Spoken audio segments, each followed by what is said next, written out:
បាទជំរាបសួរពុកម៉ែបងប្អូនទាំងអស់គ្នាថ្ងៃនេះខ្ញុំមានរឿងថ្មីមួយទៀតហើយ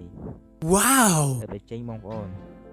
រឿងនេះគេបំរុងឲ្យចេញហើយនៅខែមិថុនាឯងថ្ងៃទី26ហើយរឿងហ្នឹងមានចំណងជើងថាប្រយុទ្ធលើភ្លើងមច្ចរាជវគ្គ2បងប្អូនចេញមកណាកុំភ្លេចចូលមើលណែហើយប្រហែលថ្ងៃហ្នឹងខ្ញុំអត់បានធ្វើវីដេអូចេញទេដោយសាររវល់ហ្នឹងហើយបងប្អូនចង់ចូលមើលឬរដងចេះបងប្អូនគ្រាន់តែចុច Telegram ទៅបានចូលមើល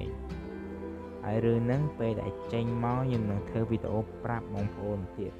Wow ហ្នឹងបងប្អូនវាจะចេញនៅខែមិថុនាហ្នឹងឯងវាចេញហើយថ្ងៃទី26ចាំចូលមើលទាំងអស់គ្នាណាឬអត់កុំភ្លេច Yes ហើយមុននឹងចេញពីវីដេអូខ្ញុំហ្នឹងគឺចុច Subscribe រូបកណ្ដឹងហើយមេដៃមួយមកមើលអត់បងប្អូនបាទវីដេអូមានប៉ុណ្្នឹងឯងបាទបងប្អូនចូលចិត្តដូចមានអញ្ចឹងណាអរគុណ